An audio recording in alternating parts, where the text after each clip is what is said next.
You've got a load sitting damp in the dryer, and you've just reached into the box on the shelf above it and found nothing in there but the cardboard, which is the third box since spring, and you know that because you can picture yourself buying the other two. So the load goes in without one, and the whole time it's running, there's a small part of you expecting the clothes to come out wrong somehow, crackling and clinging and standing on end. They come out very slightly more static than usual and otherwise exactly the same. And if you're honest with yourself, that's a bit of a letdown for something you've been buying without question for a decade.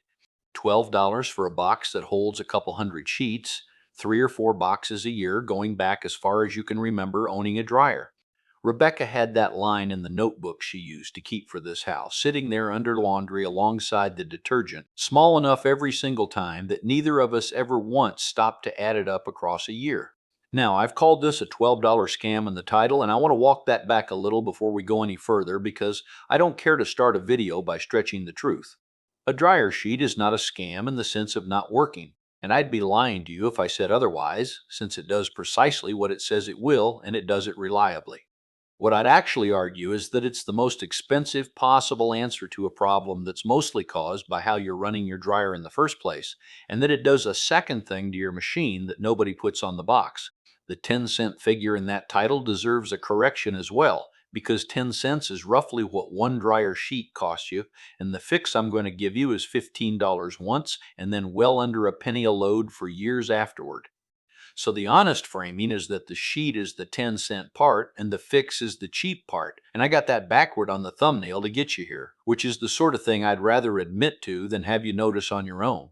I'm Jacob Miller, and if this is your first time here, I grew up in a plain community in Holmes County, Ohio, where you fixed what broke and made what you could rather than buying it new every time it ran out. My wife Rebecca handles the pantry and garden side of things when I point you her way, and my brother Samuel deals with anything that has wings or too many legs.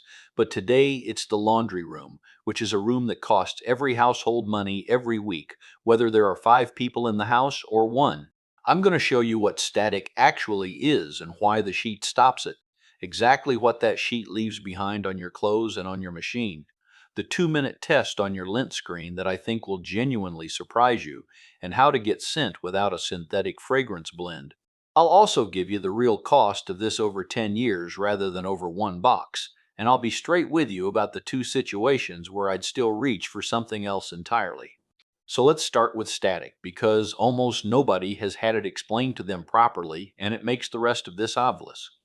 When two different materials rub together, electrons move from one to the other, and one ends up with a slight negative charge and the other with a slight positive one, which is the same effect as a child rubbing a balloon on their head. In a dryer, you have a drum full of fabrics tumbling against each other for 40 minutes, which is about as much rubbing as you could arrange on purpose, so charge builds up steadily across the whole load.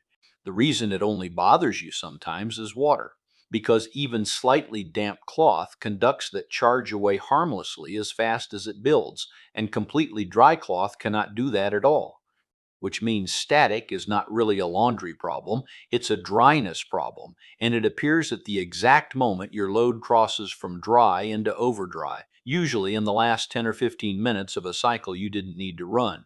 Now here's what the sheet actually is, and it's simpler than most people picture. It's a thin sheet of non-woven polyester fabric coated in a waxy, fatty compound that carries a positive electrical charge along with a fragrance blend, and that's the whole product. Heat from the dryer melts that coating off the sheet and onto whatever is tumbling past it, which is your clothes, and the positive charge in that wax neutralizes the negative charge building up in the fabric, so the static goes away. The slippery feel people call softness is that same wax lying across the fibers, exactly the same trick fabric softener pulls, just arriving by a different route and at a much higher price per load. And the part that nobody puts on the box is that your clothes are not the only thing in that drum with hot air moving over it, which brings us to the test I'd like you to run tonight. Go and pull the lint screen out of your dryer, clear the fluff off it the way you normally would, and then hold it under a running tap. If your screen is clean, the water pours straight through the mesh as though it isn't there. If you've been using dryer sheets, and I'd say 4 times out of 5, the water pools on top of the screen and sits there in a film, and some of it runs off the edges rather than going through, because the mesh is glazed over with melted wax that you cannot see and cannot feel with a fingertip. That screen is the airway of your machine, so a glazed screen means restricted airflow, which means longer cycles, more electricity, a dryer running hotter than it was designed to, and a genuine fire risk in a machine that's already the leading appliance cause of house fires. And the wax gets onto that mesh for the plainest reason imaginable, which is that hot air carrying melted coating off your clothes has to leave the drum somewhere, and the screen is the only way out. The fix is a soft brush and hot soapy water once every few months, 30 seconds of work, and if the water runs clean through afterward, you've just given yourself shorter drying times for nothing. What you'll need to replace the sheets entirely is short. A set of wool dryer balls, which run somewhere between $10 and $18 for 3 or 6 of them, and will last several years of hard use before they start shedding, and the ones wound from solid wool all the way through rather than a wool shell over a filler core are the ones worth having, which you can generally tell by the weight of one in your hand. I'd get the wool ones rather than the plastic spiky sort, since wool is quieter, holds heat, absorbs a little moisture, and won't crack the way hard plastic eventually does. A small bottle of an essential oil if you want scent, lavender or eucalyptus or lemon, which is $5 or $6 and will last you the better part of a year at the doses involved. And a soft brush for the lint screen, which you almost certainly own already, so the whole outlay is one purchase of about $15 against roughly $35 a year in sheets. The method is about as simple as anything on this channel. Throw 3 balls into the drum for a small or medium load, and 5 or 6 for a full one, and just leave them in there permanently so you never have to think about it again. They work mechanically rather than chemically, knocking the load apart as it tumbles so hot air actually reaches the middle of it instead of running around the outside of a wet knot of sheets. That shortens a typical cycle by 15 or 20 minutes, and a shorter cycle is the actual static fix, since the clothes come out before they've had a chance to overdry. If your machine has a moisture sensor setting rather than a timed one, use it, and if it hasn't, set the timer 20 minutes shorter than you think you need and see how it comes out. Now the questions I get every time, and the first is always noise. Wool balls do thump more than nothing and less than a pair of shoes, and if your dryer sits under a bedroom, you will hear them for the first week and then stop hearing them the way you stopped hearing your own stairs. And if it genuinely bothers somebody in the house, dropping back to 3 balls instead of 6 quiets it down considerably while still doing most of the work. The second question is people who tried them and got no reduction in drying time at all, and that's nearly always a lint screen or a vent problem rather than a ball problem, so run the water test before you blame the wool. The third is static that persists, and if you're pulling clothes out bone dry and they're still crackling, you're either over drying badly or you're drying a load of nothing but synthetics, which charge far more readily than cotton does.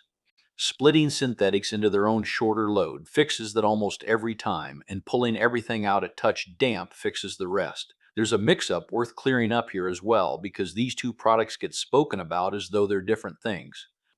A dryer sheet and a bottle of liquid fabric softener are the same chemistry doing the same job, and if you're using both, you're paying twice to coat your clothes in the same wax. And there are places I'd tell you not to use either one, starting with the one that actually matters, which is children's flame-resistant sleepwear, because that resistance is a finish on the fabric and a wax coating degrades it. I'd keep them off towels, which is what stops towels absorbing, off athletic and outdoor clothing, where the coating blocks the wicking you paid for, and off microfiber cloths, which are ruined outright by it. That's a fair portion of a normal household's laundry, and it's worth knowing that the label doesn't mention any of it. If you like your laundry to smell of something, and there's nothing wrong with liking that, you can have it without a fragrance blend. Put 3 or 4 drops of an essential oil onto a wool dryer ball, let it soak in for a minute, and toss it in with the load, and it'll carry a light scent through the whole cycle. Do it on a ball rather than directly onto the clothes, since oil straight onto fabric can leave a mark, and more to the point, a concentrated oil going into a hot drum is not something I'd want in my machine. The scent will be lighter than what you're used to, and it fades within a day or two rather than lasting a fortnight, because there are no fragrance capsules engineered to break open under friction over the following week. Most people tell me they stop wanting it after a month or so, and start noticing other households' laundry from across a room, which is a strange thing to become aware of. It's worth knowing that dryer sheets are a genuinely recent invention, more recent than most of the people watching this. They came about in the 1960s when somebody working out how to get liquid softener into a dryer landed on the idea of a coated sheet that would release its load under heat, and the patent that followed built an entire product category out of it. Before that, static in a dryer was handled the way you'd expect, which is that people didn't over dry things and hung a good portion of their washing outside, and the household dryer itself was only about 20 years old at that point, so the problem and the products sold to fix it turned up very nearly together. The sheet didn't replace an older method that stopped working. It replaced a habit, and a habit is a much easier thing to sell against than a product. Now here's the half of this almost nobody mentions, and it goes past the sheets themselves to the machine they live in. Behind the lint screen there's a duct, and behind that duct there's a vent running out through a wall, and every bit of that pathway collects lint that gets past the screen, which is a great deal more lint once the screen is glazed and things are running longer. Go outside while the dryer is running and put your hand at the vent hood, and you should feel a strong, warm push of air, not a weak breath. If it's weak, the vent is partly blocked, and that single fault will add 15 or 20 minutes to every load you run, cost you more in electricity in a year than a decade of dryer sheets, and is the actual thing behind most dryer fires. Pull the machine out once a year, disconnect the duct, clear it with a brush or a vacuum. Check the flap on the outside hood opens freely and hasn't been painted shut or blocked by a bird's nest, and put it all back. That one job done annually will do more for your laundry, your bill, and your safety than every product decision in this entire video put together. While we're here, a few things people take as given that don't hold up. A dryer sheet does not clean anything, and using one on clothes that came out of the wash still dirty simply gives you dirty clothes with a pleasant smell, which is a fair description of how a good many households are running. More sheets do not give you more softness or less static. They give you more coating and a faster glazing lint screen, and doubling up is common enough that I'd mention it. A sheet does not stop wrinkles in any meaningful way, since what stops wrinkles is taking things out promptly and folding them while there's still a little warmth in them. And the scent lingering on clothes for a week is not cleanliness, it's fragrance engineered to release slowly over days, which is a thing worth knowing if anyone in your house has skin that reacts. The in-dryer scent products that get pushed hardest at the end of the aisle deserve a word, since they're the clearest example of paying for nothing I know of in a laundry room. A dryer bar that clips to the screen, a bag of scent beads, a sheet sold on how long the smell lasts rather than what it does, all of these have moved past softening or static entirely and are selling you smell alone. Work out what any of them cost by weight and you'll find them competing with things sold in very small bottles at a pharmacy, which is a remarkable position for something whose entire function is to make cloth smell of a name somebody invented in an office, and a bar that clips onto the lint screen carries the additional distinction of depositing its wax directly onto the one part of the machine you least want waxed. If you want the smell, the 4 drops of oil on a wool ball is the same outcome for a fraction of the money, and you can change your mind about the scent next week without throwing a box away. Let me be honest about where this comes up short, the same way I was honest about the title. Wool balls will not eliminate static in a genuinely dry house in the depth of winter, and if you live somewhere the indoor air drops very low from December through March, you will get some crackle no matter what you do short of running a humidifier. They also do nothing at all for scent on their own, so if the smell was the actual reason you were buying sheets, understand that you're giving that up and adding it back deliberately. They're not free either, and a set that costs $15 takes about 5 months of not buying sheets before it's paid for itself, which is quick, but it isn't nothing. And if you're drying a large load of synthetic fleece and nothing else, I'll tell you plainly that a dryer sheet handles that particular load better than wool does, and I'd not pretend otherwise to win an argument. A few habits alongside all this make as much difference as the products do. Don't overload the drum because a packed dryer can't tumble properly, and a load that can't tumble takes half again as long and comes out creased into the bargain. Sort your drying the way you sort your washing, keeping heavy towels and jeans away from light shirts, since otherwise the light things are bone dry and building charge for 20 minutes while they wait on the heavy ones. Take everything out while there's still a trace of warmth and damp in it and hang or fold immediately, which handles static, wrinkles, and most of the reason people reach for a sheet in one motion. And use a line whenever the weather gives you one, since air drying costs nothing at all and is gentler on cloth than any dryer cycle, however carefully you run it. I'll tell you honestly why this one sat with me longer than most. When Rebecca went through that notebook one winter, the dryer sheets weren't the biggest line on the page and they weren't even close, and that's exactly why they'd never come up for discussion in 15 years of running a household. It was the lint screen that got me rather than the money, because I ran the water test on our own machine expecting to prove myself wrong and watched the water sit there on that mesh in a puddle like it was sitting on wax paper. That machine had been taking longer and longer to dry a load for 2 or 3 years, and I'd been putting it down to the machine getting old, when what had actually happened was that I'd been slowly sealing it shut myself, one sheet at a time, with something I'd bought for the purpose. There's no company at fault in that story, and nobody lied to me anywhere in it, which is somehow the part I find hardest to shake. So here's what to expect, honestly. Your clothes will come out feeling like cloth rather than feeling slippery, which takes about a week to stop reading as wrong, and your towels will start drying you properly again within a month. You'll get a little static in the winter and almost none the rest of the year, and the loads that give it to you will be the all synthetic ones, which you can split off and dry short. Your cycles will get shorter, probably by 15 minutes or so once the balls are in and the screen is properly cleaned, and that's the part that shows up on a bill rather than in a basket. On the money, a box of 200 sheets at $12 is 6 cents a sheet, and a household running 6 loads a week uses about 300 a year, so call it $18 to $35 a year depending on what you buy and whether you double up. Against that, $15 of wool every 3 or 4 years is about $4 a year, and the shorter cycles save something like $25 a year in electricity on top. So across 10 years, you're looking at the difference between roughly $300 spent and roughly 40, before you count the machine lasting longer for having been allowed to breathe. So here's what I'd ask you to do this week. Pull your lint screen out tonight and run it under the tap, because that takes 2 minutes and it will tell you more about your own house than the rest of this video did.